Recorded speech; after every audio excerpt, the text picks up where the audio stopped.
Bienvenue sur le podcast des Montessori 7, Montessori à la maison. Je suis Anne-Laure Schneider, formatrice Montessori et maman de 5 enfants instruits en famille. Ma mission, c'est d'aider les parents, les assistantes maternelles, bref, tous ceux que dans notre communauté nous appelons des souricettes, à mettre en pratique la philosophie Montessori chez eux, avec leurs enfants ou les enfants qu'ils gardent. Dans ce podcast, nous parlerons donc de pédagogie Montessori, mais aussi de discipline positive, d'instruction en famille, ce que l'on appelle aussi l'école à la maison, de co-schooling et de bien d'autres choses encore. Ah là là, les jeux vidéo. C'est un sujet sensible, s'il en est. Clairement, les jeux vidéo ont des vertus qui sont reconnues aujourd'hui. Ils développent par exemple l'attention, la coordination des gestes, la résolution de problèmes. Ils peuvent être utiles et par ailleurs extrêmement plaisants et satisfaisants. Mais, et je pense que tous les parents en sont bien conscients, ils ont aussi des dangers. L'addiction, les risques de violence, le renfermement social. Et tout cela, c'est ce que nous ne voulons pas pour nos enfants, en général. Donc aujourd'hui, je voudrais aborder ce sujet important avec vous et auquel on est forcément confronté à partir du moment où ces enfants grandissent. On peut les isoler des jeux vidéo pendant quelques années, mais lorsque les enfants commencent à avoir, au plus tard, je dirais 8, 9 ans, ils sont assez vite confrontés aux jeux vidéo, ne serait-ce que chez leurs amis, chez leurs voisins, etc. Et c'est aussi un sujet que nous allons aborder dans l'accompagnement des Montessori 7, qui est notre communauté sur abonnement mensuel, puisque ce mois-ci, pendant le mois de septembre, nous allons partager un atelier thématique sur le thème comment gérer les écrans avec ses enfants. Donc pas seulement les jeux vidéo, mais vraiment tous les écrans, c'est-à-dire aussi bien la télévision que les smartphones, les tablettes, etc. Cet atelier, il aura lieu le mercredi 17 septembre à 20h30 et tous les membres de l'accompagnement sont invités à y participer en direct. Et ensuite, c'est un atelier qui se retrouve dans les ressources de l'accompagnement. Donc, on peut visionner le replay sans problème après. Donc, si vous écoutez ce podcast après le 17 septembre, eh bien, vous pouvez toujours rejoindre l'accompagnement. La vidéo de cet atelier sera disponible dans les ressources. Parmi d'ailleurs bien d'autres ressources, autour de la parentalité. Des ressources autour, du sommeil par exemple. Nous avons aussi abordé la question de retrouver le plaisir avec ses enfants, de mettre en place de nouvelles routines, d'adopter de nouvelles habitudes, de développer une culture familiale, de transmettre la valeur de l'argent, de retrouver du courage, de faire des recherches de solutions entre parents, avec tous ces outils qui sont, inspirés, le plus souvent de la discipline positive. Donc voilà pour l'accompagnement si vous voulez nous rejoindre et la parentalité n'est qu'une toute petite partie de ce que nous proposons dans nos ressources. Nous avons aussi énormément de ressources sur l'instruction en famille Montessori ou le co-schooling avec énormément de ressources pédagogiques sur absolument tous les thèmes. Mais revenons-en un petit peu aux jeux vidéo. J'ai 4 conseils que j'aimerais partager avec vous aujourd'hui pour mieux gérer les écrans en famille. Ce sont des conseils qui ont fonctionné avec nos enfants qui ont maintenant 15 ans, 13 ans, 10 ans et 8 ans. Notre aîné est maintenant lycéen. Donc nous commençons à avoir un peu de recul. Et j'avoue que ces conseils nous ont permis de les laisser s'amuser sans pour autant que cela dégénère, ni que ça nuise à leur épanouissement, à leur sommeil ou à leur instruction. Parce que ça, pour nous, ça n'est pas négociable. Alors le premier de ces conseils, c'est de démarrer le plus tard possible avec vos enfants. Si, évidemment, vous avez une certaine pression de leur faire découvrir l'informatique, je pense en particulier aux familles en IEF, en instruction en famille, à qui on demande régulièrement lors des contrôles pédagogiques si l'enfant a accès à l'ordinateur, s'il sait se servir d'un ordinateur, n'hésitez pas à privilégier l'apprentissage de la bureautique, par exemple, ou alors de la programmation. Tout cela, ce sont des façons d'utiliser l'ordinateur qui n'utilisent pas les jeux vidéo. Parce que les jeux vidéo ont cette tendance à être addictifs. Ils sont tellement plaisants que les enfants ont envie de recommencer et de recommencer encore et encore, avec ces shoots de dopamine qu'ils éprouvent à chaque fois. En général, ça n'est pas le cas avec un document Word. Étonnamment, ça ne procure pas vraiment le même shoot de dopamine. Vous pouvez vous appuyer sur une règle qui est assez connue, mais sur laquelle je voudrais apporter quelques nuances. C'est la règle du 3-6-9-12. Bon, elle peut être controversée, je trouve qu'elle a le mérite d'exister. Le principe, c'est, absolument donc avec cette règle 3-6-9-12, c'est aucun écran, absolument aucun écran avant 3 ans. Avant 6 ans, pas de jeux vidéo.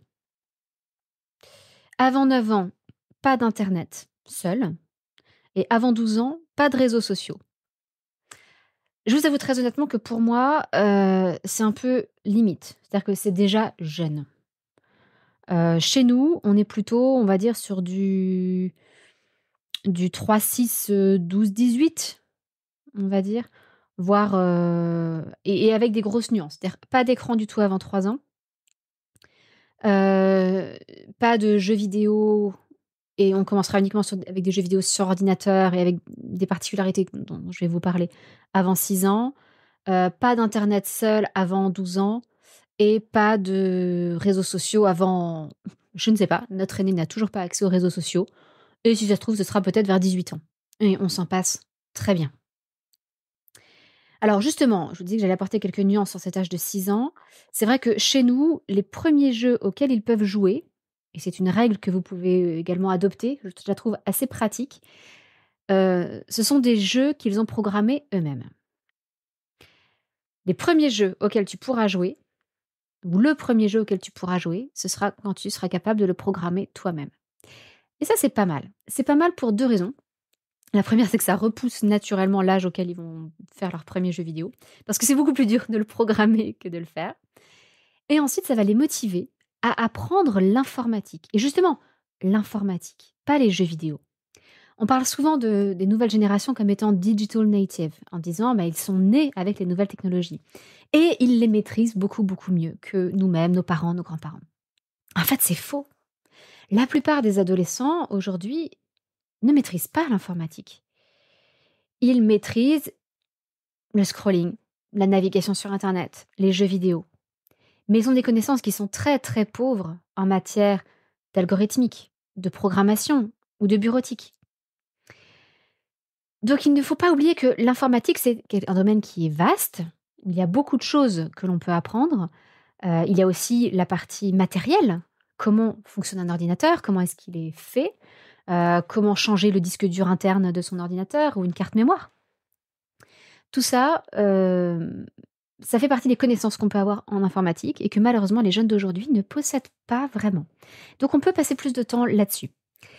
Et parmi les autres jeux que l'on propose à ces jeunes, on les limite pendant des années à un jeu qui s'appelle Powers, qui est un jeu éducatif que nous aimons beaucoup. Je pourrais vous en reparler un petit peu durant cet épisode. Mais qui est donc vraiment un jeu éducatif. C'est-à-dire qu'il faut faire du français, des maths, de la géographie et cetera pour progresser dans le jeu. Donc moi, j'y vois un intérêt évidemment pédagogique en plus du côté jeux vidéo. Donc vous pouvez réfléchir aux limites d'âge qui vous semblent bonnes. En tout cas, je considérerais le 3-6-9-12 comme une limite basse.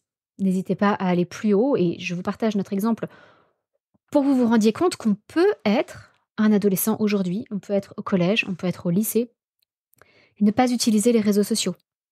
Avoir un smartphone, mais avec un contrôle parental et pas de réseau social dessus. Sachant que je ne mets pas WhatsApp dans les réseaux sociaux, parce que WhatsApp est aussi un outil de communication pour nous, avec la famille, avec les amis, et que c'est vrai qu'aujourd'hui, c'est plus compliqué de ne pas avoir WhatsApp. Je sais aussi que dans la classe de collège de ma fille, dans la classe de lycée de mon fils, il y a un groupe Snapchat de classe. Et je ne veux pas que mes enfants soient sur ce groupe. Nous en avons parlé. Ce sont des messages qui peuvent disparaître rapidement, etc. Et la structure même de Snapchat fait que c'est beaucoup plus propice au harcèlement qu'un groupe WhatsApp. Donc tout ça, vous pouvez en parler évidemment avec vos enfants. Une petite chose à ce sujet, c'est que à partir du moment où vous avez posé vos limites d'âge et vos règles du style pas de jeu avant de savoir en programmer un. Alors, petite précision, programmer aujourd'hui, c'est relativement facile. On a des langages de programmation en langage naturel, comme Scratch, qui permettent aux enfants de programmer des jeux de façon assez simple et il existe toutes sortes de petits livres pour apprendre à programmer avec Scratch, pardon. Donc les enfants peuvent le faire en suivant des instructions et ils peuvent y arriver sans trop de difficultés. Pas besoin d'être un grand programmateur, un grand programmeur, pardon, pour, programmer son jeu vidéo. Et donc petite précision aussi, c'est que si votre enfant est invité chez des amis ou dans de la famille, il est bon de partager ce genre de règles avant l'arrivée de votre enfant et d'expliquer: «Écoutez, en tout cas, on est très heureux que notre fils, notre fille aille chez vous. Simplement, on ne souhaite pas qu'il joue à des jeux vidéo avant 8 ans», par exemple. «Est-ce que vous voulez bien faire, respecter cette règle-là aussi chez vous?» Et voir si c'est compatible ou pas, et si les parents refusent, à vous de voir. Est-ce que vous êtes à l'aise à l'idée que votre enfant fasse un jeu vidéo sans votre surveillance, en dehors de votre surveillance, avec un autre enfant? Ou est-ce que vous préférez du coup annuler la visite? Bon, en général, ça pose pas spécialement de problème. La plupart des parents sont respectueux des règles des autres parents. Donc ça, c'est le premier aspect. Vraiment de démarrer le plus tard possible pour ne pas mettre en place une addiction trop jeune. Plus les enfants sont jeunes, moins leur cerveau est formé et plus ils peuvent prendre de mauvaises habitudes. Deuxième petit conseil, de privilégier l'aspect relationnel du jeu. À la base, un jeu, c'est pour se distraire, mais c'est aussi pour créer du lien avec les autres. Les premiers jeux que l'on connaît, comme des jeux très anciens, des jeux de dés, des jeux du moulin, ce sont des jeux auxquels on joue à plusieurs. Et ce sont des jeux pour passer de bons moments en groupe, ou au minimum à deux. Donc je vous recommanderais d'essayer de privilégier des jeux à plusieurs physiquement dans la même pièce. Et ça permet de garder un vrai lien. Par exemple, chez nous, les enfants ont choisi des jeux ensemble. Nous avons une console de jeux depuis quelque temps. Et ils ont choisi justement des jeux auxquels ils pouvaient jouer ensemble. Et c'est un excellent choix. Ça les rapproche et ça évite d'utiliser ou de compter sur des jeux en réseau. Parce que les jeux en réseau, bon, je pense qu'aujourd'hui tout le monde est un petit peu averti des dangers qu'ils présentent, mais je vous en rappelle quelques-uns. La première chose, c'est que n'importe qui peut se faire passer pour un enfant ou un ado sur ces jeux en réseau. Vous voyez un nom apparaître, vous n'avez aucune idée si ce nom est celui d'un enfant de 6 ans, d'un adolescent, d'un vieux pervers, d'une femme de 40 ans. Vous n'en avez aucune idée, en fait. Et en revanche, vos enfants peuvent se montrer encore un peu naïfs là-dessus et s'imaginer que la personne avec qui ils parlent a leur âge. Et on sait que, il y a des pervers sur ces réseaux, qui provoquent ensuite des rencontres, réelles avec ces enfants, pour malheureusement abuser d'eux. Attention aussi, un garçon peut très bien se faire passer pour une fille, avec le même genre de conséquences, c'est-à-dire, une jeune fille qui s'imagine aller rencontrer, la copine avec laquelle elle joue aux jeux vidéo depuis, des mois, et en fait, il s'agit d'un garçon ou d'un homme, qui là encore peut abuser d'elle. Donc attention à tout ça, et si jamais vos enfants utilisent des jeux en réseau, je vous invite à avoir vraiment une conversation importante avec eux sur ce point, et pour leur dire: «Ne croyez à rien de ce que vous voyez.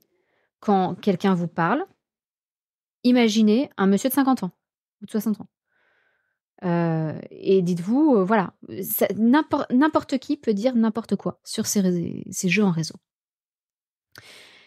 Donc c'est quand même l'avantage de pouvoir avoir plusieurs personnes avec qui jouer à la maison. Quand on a des frères et sœurs à peu près du même âge, c'est facile.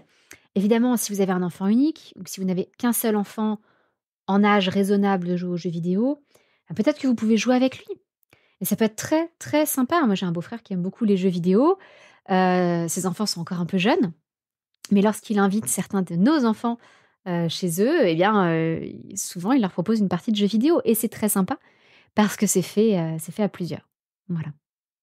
Donc ça peut aussi vous rapprocher, vous, parents, de vos enfants. Le troisième point, très important aussi, c'est qu'à partir du moment où vous autorisez les jeux vidéo chez vous, je vous encourage à bien réfléchir au genre de jeu que vous voulez proposer et à quel âge. Et je vais vous donner toute une série d'exemples parce que malheureusement, beaucoup de gens, ne se sentent pas compétents en ce qui concerne les jeux vidéo, n'ont aucune idée du type de jeu qui existe et du coup se laissent totalement guider par leurs enfants qui généralement vont aller vers les jeux qui ont le plus gros marketing, qui sont les plus connus, qui sont joués essentiellement par leurs copains, mais qui ne sont pas forcément les meilleurs jeux pour eux, pour autant. Alors, Il y a des choses très simples, hein, que vous pouvez utiliser comme le système PJ, PEGI. C'est un chiffre qui est indiqué, PJ6 par exemple, qui est indiqué sur les boîtes de jeux vidéo et qui dit que ça n'est pas recommandé avant 6 ans, par exemple. C'est une indication. C'est une indication comme une autre. Voilà, à prendre comme pour les, hem, comme pour tout ce qui a trait aux films et cetera, à prendre avec des pincettes parce que c'est adapté évidemment à chaque enfant. Hem, je vais vous donner aussi un petit exemple justement par rapport au jeu Powers que l'on utilise toujours d'ailleurs, que l'on aime beaucoup, dans cette famille. C'est un jeu que j'aimais énormément parce que donc c'était un jeu pédagogique qui au départ n'utilisait pas du tout de combat et je trouvais ça très appréciable d'avoir un univers paisible dans lequel les enfants pouvaient jouer, se dépasser, répondre à des défis, sans pour autant qu'il y ait de violence. Et au fur et à mesure, ils ont introduit des courses de chimères. Alors, chaque personnage du jeu, qui joue a une chimère qui est, ben, voilà, un petit animal un peu, mythologique, qui fait progresser au fur et à mesure qu'il, progresse dans le jeu, qu'il s'améliore. Et donc ils ont mis en place des courses de chimères. Bon, jusque-là, j'avais rien contre non plus, parce que ces courses de chimères, ben, ma foi, alors ça introduit de la compétition, mais c'est de la compétition au niveau d'une course, ce qui me dérange moins qu'une bataille. Et puis ils ont introduit des combats de chimères. Et ça, j'avoue que les combats de chimères, j'aime beaucoup moins. Voilà, j'aime beaucoup moins ce principe et je trouve dommage qu'ils aient cédé un petit peu à cette tentation. Mais c'est ce qui est le plus souvent demandé, en fait.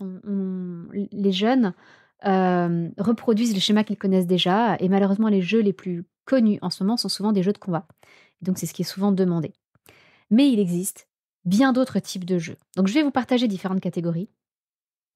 On va commencer par les jeux que je ne recommande pas, mais qui font peut-être partie des plus connus ou alors que je recommande pour beaucoup plus tard, vraiment avec vous, avec des précautions, pas n'importe comment. Voilà, des jeux avec lesquels il faut prendre de grandes précautions.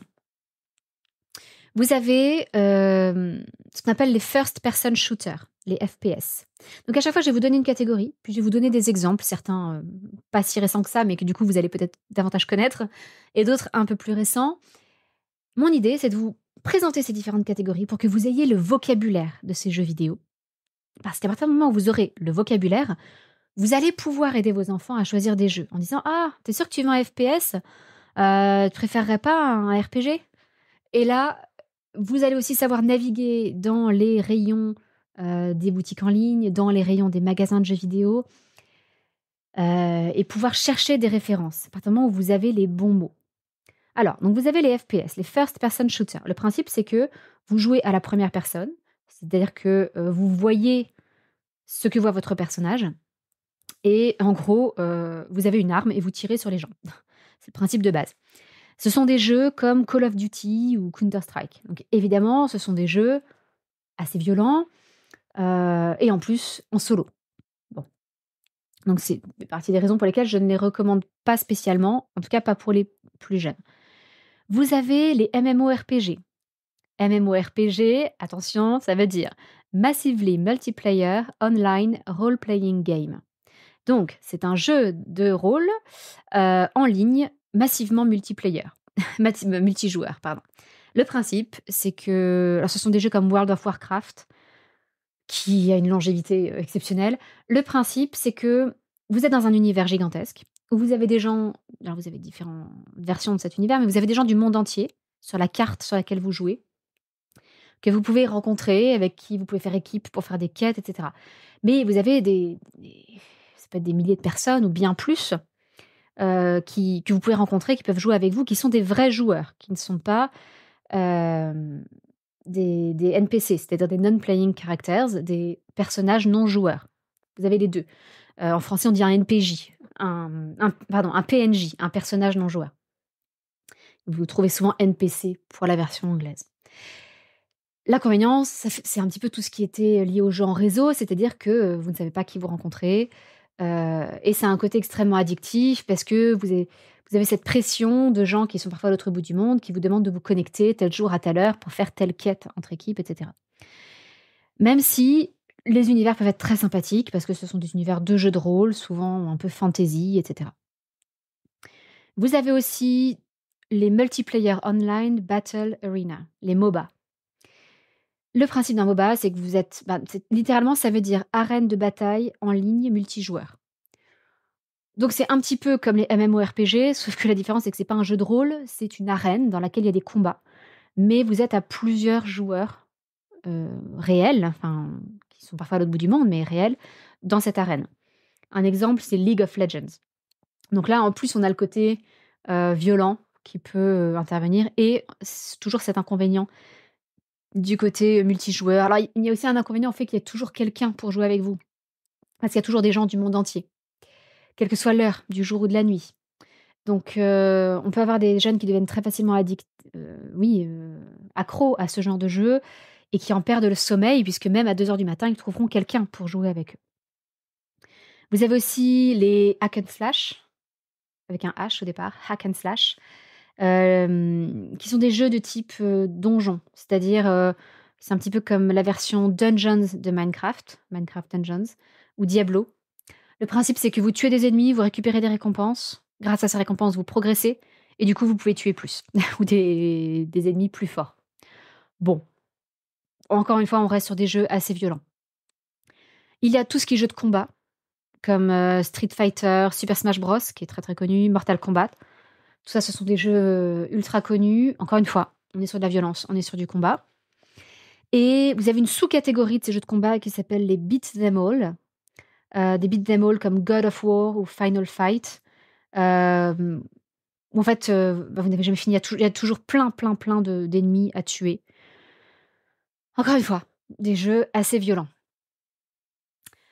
Heu, dans une catégorie, je dirais, bon, peut-être un peu plus médiane. Rassurez-vous, vous aurez dans les notes de l'épisode tous ces noms qui sont souvent en anglais. Si vous n'avez pas le temps de les noter ou les noms des références des jeux, vous les retrouverez sous forme de petite liste dans les notes de l'épisode. Ça vous aidera à mieux pouvoir les utiliser ensuite sans avoir à tout réécouter et à prendre des notes. Vous avez ensuite, en catégorie un peu intermédiaire, je dirais tout ce qui est jeux d'aventure, où là, c'est un petit peu plus du cas par cas. Je pense par exemple aux jeux comme Assassin's Creed, où il y a des combats, il y a beaucoup de combats, c'est un peu du parcours, cette technique de combat, combat de rue. Il y a aussi une aventure, il y a des choses à faire. Ça n'est pas du pur combat. Ça peut être intéressant, mais évidemment pas pour les plus jeunes. Donc là aussi, faites attention. Et dans cette catégorie des jeux d'aventure, faites attention à tout ce qui est jeux d'horreur, comme Silent Hill ou Resident Evil, où les images peuvent être assez choquantes pour les enfants un peu plus jeunes aussi. Donc attention aux jeux d'horreur. Et puis ensuite, vous avez des jeux, hem, pour le coup que je vous recommande beaucoup plus. En tout cas, par lesquels je vous recommande de commencer.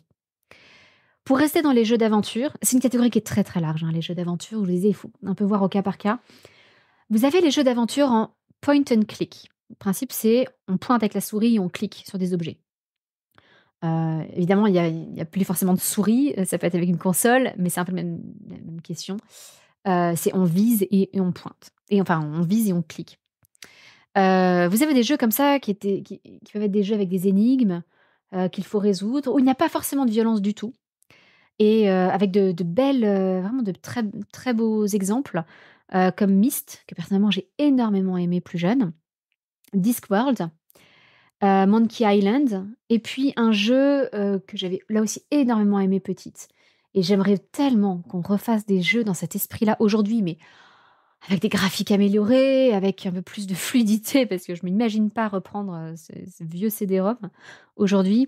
Un jeu comme Versailles 1685. C'est un des premiers jeux vraiment, éducatifs, de ce niveau-là. C'est un jeu qui a été fait par, Cryo et qui en a sorti d'autres ensuite sur l'Égypte, sur je ne sais plus quels autres domaines. Mais vraiment, on naviguait dans Versailles en 1685 avec des énigmes à résoudre. On devait parler à des gens, trouver des objets cachés, les apporter à telle personne, observer les tableaux de la galerie des glaces, observer, différentes choses, pour résoudre des énigmes et cetera. Et au fur et à mesure qu'on évoluait dans le jeu, la journée avançait et donc on vivait vraiment toute une journée à Versailles, juste du lever au coucher du soleil et on découvrait toute la vie à Versailles, jusqu'aux allumeurs, de chandelles le soir et vraiment c'était, fascinant et éblouissant pour l'époque. Aujourd'hui, ça a beaucoup vieilli. Mais voilà, si jamais vous avez une entreprise de jeux vidéo, création de jeux vidéo, bah, écoutez, vous voudriez pas produire un vrai jeu éducatif comme était Versailles et comme étaient tous les autres jeux qui ont suivi chez Cryo, parce que vraiment, c'était formidable. En tout cas, les point and click, c'est une version assez sympa des jeux d'aventure qui peuvent être beaucoup moins violents que les autres dont je vous ai parlé, comme Assassin's Creed. Parmi les très, très, très connus, vous avez ce qu'on appelle des jeux bac à sable. Le principe d'un jeu bac à sable, c'est qu'il n'y a pas d'objectif. Vous êtes dans un univers et vous jouez dedans, comme un enfant dans un bac à sable. Il n'y a pas de règles dans un bac à sable. Il n'y a pas de gagnant, il n'y a pas de perdant. Ce sera peut-être plus clair si je vous donne 2 exemples hyper méga connus de jeux bac à sable, Minecraft et Roblox. Je vais être très franche, individuellement, personnellement, j'ai jamais vu l'intérêt de Minecraft. Mes enfants n'ont jamais vu l'intérêt non plus. Mais il y a plein d'enfants et de jeunes qui en sont totalement fans, qui créent des choses dessus et j'ai des retours de mes stagiaires, de ce que leurs enfants font dessus et que ça peut être formidable. Donc j'ai rien contre Minecraft en soi, je vous dis juste que personnellement, c'est pas mon type de jeu, mais ça, ce sont des préférences individuelles. Sachez d'ailleurs qu'il existe, on voit des pubs, en tout cas je vois des pubs en ce moment sur des réseaux sociaux, pour une version de Minecraft avec des briques mais réelles, avec des cubes, voilà, à toucher, à assembler de façon réelle et je trouve que c'est intéressant à proposer aussi comme alternative. Bon, bref, Minecraft, Roblox, donc c'est des jeux où vous pouvez construire des choses, mais vous êtes dans un univers totalement libre. Autre catégorie de jeux sympathiques, vous avez les jeux de plateforme. Vous les connaissez, les jeux de plateforme. C'est Super Mario Bros, par exemple. Rayman, si vous avez grandi à mon époque. J'étais très, très, très, très fan de Rayman. Sonic, Prince of Persia, peut-être. Donkey Kong. Il y a forcément au moins un de ces noms qui vous dit quelque chose. Ce sont des jeux avec des niveaux.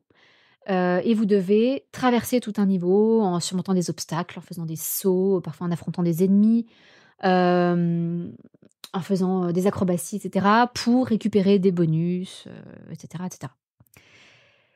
Ce sont des jeux qui peuvent créer quand même un certain niveau de stress parce que bah, vous êtes là vraiment accroché à votre manette pour ne pas tomber dans les trous, ne pas vous faire attaquer par un ennemi, etc. Mais qui ont en général assez peu de violence. Par exemple, il faut sauter sur la tête d'un ennemi pour l'éliminer. Ce sont des jeux qui utilisent d'autres compétences que la violence pure. C'est plutôt une compétence de coordination des mouvements, d'adresse. En tout cas, ça peut être des jeux extrêmement plaisants. Vous avez tout ce qui est, jeux de rôle, role-playing games, ou RPG. Des jeux comme Zelda, comme Fable, toute la saga Fable qui est très chouette aussi, ou Final Fantasy. Parfois dans ces jeux, il peut y avoir du combat, parfois il n'y en a pas, ça dépend, c'est variable. Mais l'accent est plutôt mis quand même sur une histoire, l'évolution d'un personnage, les choix que l'on fait, et cetera. Ça raconte une histoire. Vous avez des jeux, qu'on appelle des RTS, des Real Time Strategy, donc stratégie en temps réel, des jeux de stratégie en temps réel. Ce sont des jeux où vous devez alors ça pourrait être des jeux en tour par tour, c'est-à-dire que vous jouez un tour, l'ennemi joue un tour, et cetera. Là, c'est en temps réel, donc en fait, vous faites vos actions qui prennent un certain temps et en face, votre ennemi fait des actions qui prennent un certain temps. Là encore, ce sera plus clair avec des exemples. Par exemple, Age of Empires, Warcraft, ce sont des jeux de stratégie en temps réel. Par exemple, dans Age of Empires, vous allez construire un bâtiment qui va produire telle ou telle chose. Il va lui falloir un peu de temps pour produire une certaine quantité. Et une fois que vous aurez réuni cette quantité, vous allez pouvoir produire autre chose qui va prendre du temps. Et vous allez pouvoir développer une armée, ce qui va prendre du temps. Et vous allez pouvoir envoyer des paysans dans les champs. Ça va prendre du temps avant que le blé pousse, etc., etc. C'est ça ce qu'on appelle une stratégie en temps réel. Et votre ennemi, pendant ce temps-là, fait la même chose. Et à un moment donné, il y a des confrontations. Il vient essayer de conquérir votre territoire, etc. Donc, ce sont des jeux qui sont intéressants, qui font davantage appel à des capacités stratégiques. Ce qui peut être vraiment, vraiment très formateur pour des enfants ou des jeunes. Et vous avez une sous-catégorie de ces jeux de stratégie en temps réel, les RTS, qu'on appelle des city builders. Alors je suis désolée, tous ces termes sont en anglais. C'est malheureusement l'industrie du jeu vidéo qui est essentiellement anglophone, même si on a des talents en France, hein, comme Ubisoft, ou le studio Cryo, bon, je crois qu'il n'existe plus aujourd'hui, mais dont je vous parlais tout à l'heure. Donc on a ces city builders qui sont donc des jeux où il faut construire une cité. Un exemple, là encore, que je vous partage personnellement, que j'ai énormément aimé, c'est toute la série autour de Caesar. Moi, j'ai utilisé Caesar 3, il y a eu Caesar 4, je crois qu'il y en a eu plus depuis, où on construit des cités romaines avec différentes contraintes, différentes ressources à proximité et différents objectifs. Vous aviez aussi la même chose avec, l'Égypte, avec la Grèce, l'Atlantide et cetera, enfin des jeux qui sont assez sympathiques et puis les Sims, on peut considérer que les Sims rentrent aussi dans cette catégorie. Donc ce sont des jeux qui n'ont que très peu de violence, qui peuvent avoir un petit peu de stress quand la difficulté augmente et qu'on a du mal à remplir ses objectifs dans les temps, mais sinon qui développent encore une fois ses capacités de stratégie, donc c'est plutôt intéressant. Vous avez aussi tout ce qui est jeux de sport, par exemple, FIFA Football ou, Wii Sport Resort. Vous avez différents, types de jeux, là-dessus, qui peuvent se jouer à plusieurs, qui peuvent se jouer seuls, qui là encore font davantage appel à des capacités de coordination, de rapidité d'exécution, de stratégie aussi, hein, ben, plus pour le football sans doute que pour, Sport Resort, mais voilà, où il faut trouver la bonne stratégie de jeu. Ça peut être des jeux très sympathiques et qui peuvent se jouer là aussi souvent à plusieurs. Dans un autre genre, vous avez les jeux de rythme. Les jeux de rythme sont aussi des jeux de danse ou de musique. C'est souvent associé à la musique. Les 2 plus connus, ça pourrait être sans doute Guitar Hero et Just Dance, où l'idée, c'est, alors parfois avec des accessoires, de faire certaines actions en rythme, parfois avec un tapis, parfois avec une fausse guitare, parfois avec une fausse batterie, et cetera. Ou de faire des mouvements avec une télécommande à la main ou avec des bracelets, au poignet et il y a une caméra qui capte ces mouvements et qui détermine si vous dansez ou si vous faites de la musique en rythme. C'est très sympa, ça peut mettre énormément d'ambiance et ça peut être un formidable vecteur de lien entre des jeunes et des moins jeunes d'ailleurs. Donc franchement, les jeux de rythme, ça peut être très sympa si vous avez des enfants qui aiment bien la musique, qui aiment bien danser ou qui aiment bien, jouer de la musique. Dernière catégorie dont je voudrais vous parler, ce sont les jeux de course. Vous avez Mario Kart, par exemple, ou Gran Turismo. Ça rejoint un petit peu les jeux de sport, hein, mais on appelle plutôt ça des jeux de course. Bon, bah, voilà, ce sont des courses souvent automobiles, parfois dans d'autres contextes, où là aussi, c'est sympathique, ça peut se jouer à plusieurs, c'est stimulant, et c'est amusant. Bon, on a fait un peu le tour de toutes ces catégories. Je sais que c'était un peu ça faisait peut-être un peu beaucoup pour vous, mais je pense que c'est important pour nous parents de nous former un minimum pour connaître l'univers dans lequel nos enfants grandissent et d'avoir un tout petit peu, de partager un tout petit peu leur vocabulaire aussi. Et donc, réfléchissez bien au choix du jeu par lequel vous allez proposer de démarrer les jeux vidéo à votre enfant.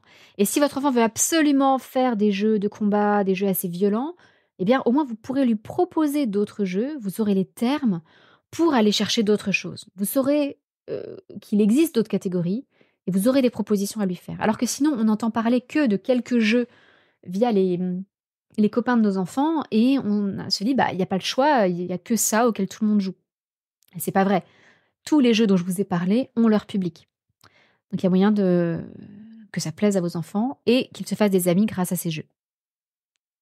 Et enfin, ma dernière, recommandation, le dernier conseil que j'aimerais vous partager, c'est de poser un cadre à l'utilisation des jeux vidéo, mais, et ça c'est très important, en co-construisant les règles avec les enfants. C'est-à-dire que l'objectif est de trouver des accords avec eux et en écoutant leur point de vue. Par exemple, un problème récurrent, c'est qu'on pose une limite de temps aux jeux vidéo, sans définir avec les enfants comment ça va se passer concrètement, par exemple quand le minuteur va sonner et que la fin du créneau aura sonné. Est-ce qu'on prend le temps de finir son niveau ou pas? Est-ce qu'on le valide? Est-ce qu'on autorise à finir son niveau? Ce qui arrive parfois, c'est qu'on finit son niveau, puis on oublie que le minuteur a sonné et on prend le niveau d'après. Qu'est-ce qui se passe dans ce cas-là? Peut-être qu'on peut mettre une première alarme 5 minutes avant le temps limite, en se disant, bah là, on finit le niveau. on finit, si c'est sur Just Dance, par exemple, on finit la chanson, on finit ceci, on finit cela et quand la deuxième alarme sonne, la console est arrêtée. Voilà, c'est juste pour vérifier que la console est arrêtée. Autre règle qu'on peut poser, c'est de se dire, par exemple, les jeux vidéo ne pourront être utilisés qu'après que tous les devoirs auront été faits. Les devoirs passent en premier, les jeux vidéo ensuite. Et là, on peut utiliser les règles de discipline positive comme le dès que, enfin, pas de problème, dès que tu auras fini tes devoirs, tu pourras lancer ton créneau de jeux vidéo. Tout ça, ce sont des choses qu'on peut mettre en place à travers ce que moi j'appelle des conseils de famille, ce qu'en discipline positive on appelle des temps d'échange en famille, où on se réunit avec les enfants et on le fait dans certaines conditions bien spécifiques pour que chacun parte du bon pied et on discute ensemble pour trouver des solutions aux problèmes qui se posent dans la vie de famille. Par ailleurs, au niveau du temps que vous allez imposer, autorisez-vous à faire des essais et à revenir dessus. Si vous sentez que chez votre enfant, ça devient un besoin, une réclamation, que tous les jours, il vous demande de passer des heures sur les jeux vidéo, là, vraiment, vraiment, je vous recommande de mettre le haut là tout de suite et de faire une véritable désintox. C'est-à-dire pendant quelques temps, de supprimer les jeux vidéo. Et croyez-moi, c'est le meilleur service que vous pouvez rendre à votre enfant. Et d'ailleurs, il y a beaucoup d'adultes qui font la même chose et qui se disent: «Ah là, cet été, pendant 2 mois, je supprime les applications de réseaux sociaux de mon téléphone, ou je supprime toutes mes applis et je garde que, je sais pas, les appels et les SMS». Et en fait, on s'aperçoit très vite que ce dont on imagine de ne pas pouvoir se passer est en fait totalement superflu dans nos vies et qu'on s'en passe très bien. Donc n'hésitez pas à faire une désintox avec vos enfants. Alors pour vous aider à poser ces règles, je vais vous partager ce que nous faisons à la maison pour vous dire que c'est possible, ça fonctionne et en plus avec des enfants, bon ça n'est plus le cas des 2 aînés à partir de cette année, mais jusqu'à l'année dernière, nous avions 3 enfants qui étaient à la maison tout le temps, enfin en dehors de leurs activités évidemment, mais qui n'allaient pas à l'école. Donc qui avaient cette tentation du jeu vidéo qui pouvait être beaucoup plus présente et aujourd'hui nous en avons encore 2 qui sont à la maison quasiment tout le temps. Donc, chez nous, nous avons Aliénor, 8 ans, qui a droit à 2 créneaux de 30 minutes du jeu Powers dont je vous parlais. Là aussi, je mettrai un lien dans les notes de cet épisode pour que vous puissiez rejoindre le jeu Powers si ça vous intéresse. Donc, 2 créneaux de 30 minutes pour jouer à Powers ou à la console de jeu, plus un dessin animé ou à peu près 1h20 d'une série du style Ninjago. En fait, on s'est aperçu que on avait tendance dans nos apéros-films en famille à regarder des films qui étaient adaptés à tous, mais qui plaisaient à tout le monde et que du coup, Aliénor ne regardait jamais de dessins animés. Parce que nos grands ados n'avaient aucune envie de voir, je sais pas, Réponse ou Encanto. Et donc on lui a ouvert un créneau de dessin animé dans la semaine pour qu'elle puisse voir des films qu'elle choisit. Sinon, c'est un petit peu triste, elle se retrouvait toujours à devoir suivre les films qui plaisaient à toute la famille. Donc au total, Aliénor à 8 ans a environ 4 heures d'écran par semaine. Et je ne compte pas dedans, parce que j'estime que c'est pédagogique, l'application Duolingo qu'elle utilise. Mais sinon, elle n'utilise pas non plus de smartphone. Donc en termes de films plus jeux vidéo, 8 ans, à peu près 4 heures par semaine. Oui, parce que ce que je vous ai pas dit aussi, c'est que tous les enfants ont 2 fois 1 heure à peu près de films en famille pendant la semaine. Donc pour Aliénor, ça fait à peu près 4 heures, 1 heure de jeux vidéo et 3 heures de télé dans la semaine. Et je précise aussi que les enfants regardent très peu de publicité puisqu'on n'utilise pas la télé, on utilise Netflix essentiellement, ou des DVD ou des choses voilà, où il y a en général peu de publicité ou Prime Video. Stanislas, Elisabeth et François, qui ont donc 10, 13 et 15 ans, ont 4 créneaux de 30 minutes. Même si, on vient de changer le système, ils vont avoir un créneau de 30 minutes et 2 de 45 minutes. Ça revient au même. Ils ont au total 2 heures de jeux vidéo dans la semaine. Donc 4 créneaux de 30 minutes. Et Stanislas profite du dessin animé de sa petite sœur s'il lui plaît. C'est-à-dire si c'est Ninjago, sinon en général ça lui plaît pas. Et François de son côté a souvent un créneau film en plus. François, c'est celui qui a 15 ans. lorsque moi je fais mes séances de questions-réponses avec mes stagiaires le soir, ou lorsque son père, est à l'université ouverte, pour suivre des cours. Bref, lorsqu'il est seul avec l'un de nous le soir, souvent il a un petit créneau film d'1 heure en plus. Avec son père, il regarde des films d'action et avec moi, il regarde des films comme Sherlock ou des choses comme ça. Donc c'est assez sympa parce qu'il a droit à des genres différents avec l'un ou avec l'autre. Et donc pour, nos enfants de 10 et 13 ans, on est à un peu moins de 5 heures en moyenne, et pour notre grande 15 ans, on est à 5 heures ou un peu plus par semaine. Et pour vous donner un ordre de grandeur, en 2022, la moyenne nationale des temps d'écran pour ces tranches d'âge-là était en gros la même que ce que je viens de vous dire, mais par jour et pas par semaine. Donc on est à peu près à 7 fois moins que la moyenne nationale en France. Et franchement, je vous recommande pas du tout de vous aligner sur la moyenne nationale parce que je vois comment mes enfants évoluent. Avec cette durée d'écran-là qui est relativement faible, ils sont épanouis, ils passent du temps dehors, ils bricolent, ils font des jeux de société, ils s'amusent autrement, ils lisent beaucoup. Et en fait, à un moment donné, on ne peut pas passer 4 heures d'écran par jour sans que tout le reste en pâtisse, y compris les relations sociales, y compris le sommeil, y compris les devoirs. Donc, plus vous pouvez limiter, mieux c'est pour votre enfant. Ça ne veut pas dire supprimer. Vous voyez, on a quand même jusqu'à 5 heures d'écran, et en vacances, ça peut être un peu plus parce qu'en vacances, on a tendance à regarder des films tous les soirs avec les enfants. Pas toutes les vacances, mais pendant un moment. Et à côté de ça, quand on est en vacances, avec de la famille, avec les grands-parents, les oncles et tantes, des cousins, cousines, et ben, il y a quasiment pas de film du tout. Le soir, c'est jeux de société pour tout le monde. Donc vous voyez, on peut trouver d'autres équilibres et les enfants peuvent le vivre très, très bien. Nos enfants sont très épanouis comme ça parce qu'on en parle régulièrement ensemble et que c'est un système qui leur convient. Ça leur convient aussi parce qu'on a déterminé les accords avec eux et que justement, par exemple, ce midi, au moment même où j'enregistre, on a renégocié l'accord pour les jeux vidéo en disant que, les 3 créneaux d'une demi-heure, 3 créneaux sur les 4 allaient être transformés en 2 créneaux de 45 minutes. Ce qui leur permet, parce qu'ils mettent un peu de temps à installer la console, à arriver sur le jeu et cetera, ça leur permet d'être plus efficaces et de passer plus de temps à jouer plutôt qu'à choisir leur personnage et installer. Vous pouvez, pour vous inspirer, réfléchir à ces 4 règles qui sont souvent, proposées dans les recommandations, publiques, à savoir les 4 pas.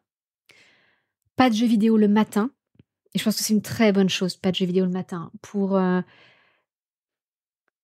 ou même pas de dessin animé, pas d'écran le matin. Je pense que c'est une règle que tout le monde peut garder. On n'a pas besoin de ça pour se préparer le matin, pour prendre son petit déjeuner et être prêt à partir, à l'école ou prêt à travailler si on est en instruction en famille. C'est absolument pas nécessaire et je trouve que ça donne un mauvais départ à la journée. Deuxième règle, pas pendant les repas. C'est aussi, une règle que je vous conseille d'adopter. Les repas sont pas faits pour jouer aux jeux vidéo. Après, on peut avoir des apéros-films comme on le fait nous, on peut manger, devant la télé, mais là aussi je vous recommande de ne pas le faire tous les jours, que ce soit quelque chose d'un peu exceptionnel, dans la semaine. Parce que les repas sont des moments de convivialité, surtout en France, où nous avons cette forte tradition et qu'à mon avis, nous ferions bien de conserver. Troisième règle, pas dans la chambre de l'enfant. Là aussi, c'est une règle, que je trouve très intelligente, parce que si l'enfant a une console ou une télé d'ailleurs, hein, dans sa chambre, il est sans arrêt tenté de jouer en douce, de regarder des films en douce et c'est là où vous risquez d'avoir le plus de conséquences nocives pour le sommeil. Donc moi, je vous recommande vraiment d'avoir une télé, dans votre salon et c'est tout. Éventuellement, vous pouvez regarder vous, adulte, sur un écran d'ordinateur, dans votre chambre, mais c'est là aussi, c'est pas conseillé pour le sommeil de l'adulte. Vous pouvez regarder dans une autre pièce, mais vraiment, je le conseille pas pour les enfants et je vous recommande aussi, si vous avez une console de jeu, de l'installer dans le salon, dans une pièce publique. 2 avantages à ça, vous préservez le sommeil de vos enfants et vous avez un contrôle visuel sur ce qui se passe. Tout est public et à partir du moment où les choses sont publiques, les enfants, font plus attention au contenu qu'ils visionnent. C'est le cas aussi pour les ordinateurs. Je vous conseille d'avoir un ordinateur, fixe dans une pièce, publique de la maison. Ou même si c'est un portable, peu importe, mais qu'il soit à côté de son chargeur, toujours au même endroit, et que les enfants n'emportent pas le portable dans leur chambre. Et quatrième règle, qui est, je pense, très précieuse aussi, c'est pas juste avant de se coucher, les jeux vidéo. Parce que les jeux vidéo excitent. Il y a un niveau de cortisol, d'excitation, c'est normal. C'est stimulant, c'est comme si vous alliez faire du sport. On recommande de ne pas faire du sport juste avant de se coucher. On peut faire de la détente, des étirements, mais plutôt pas de sport juste avant. C'est pour favoriser un meilleur endormissement. Donc ces 4 règles, peuvent être un point de départ aux règles que vous allez poser autour des jeux vidéo. Pas le matin, pas pendant les repas, pas dans la chambre de l'enfant, pas avant de se coucher. Alors je vous récapitule mes 4 grandes recommandations pour vous aider à poser des règles pour gérer les jeux vidéo si vous avez des enfants un peu plus grands et des adolescents. Premièrement, démarrer le plus tard possible. Deuxièmement, privilégier le relationnel avec des jeux à plusieurs, physiquement dans la même pièce, plutôt que des jeux virtuels. Troisièmement, de bien réfléchir au type de jeu que l'on veut proposer et de se renseigner là-dessus pour faire des propositions à vos enfants. Et quatrièmement, de poser un cadre en co-construisant les règles avec les enfants. Et si vous avez envie d'en savoir plus, si vous avez envie de davantage de conseils sur ces sujets, de davantage de partage avec d'autres parents, bien n'hésitez pas à rejoindre l'accompagnement des Montessori 7. Ce mois-ci, nous traitons justement du thème des écrans et de ce que nous pouvons faire avec nos enfants, avec un atelier le mercredi 17 à 20h30 et l'enregistrement qui sera évidemment disponible pour toujours dans les ressources de l'accompagnement. Voilà, c'est tout pour aujourd'hui. J'espère que cela vous aidera à y voir plus clair. Et n'hésitez pas à me partager, par exemple sur Instagram, sur la publication de ce podcast, vos règles que vous avez mises en place autour des jeux vidéo. C'est toujours intéressant quand, entre parents, on peut partager là-dessus. Je vous souhaite une excellente semaine et je vous donne rendez-vous mardi prochain pour un nouvel épisode. À très bientôt, votre petite sourisette, Anne-Laure.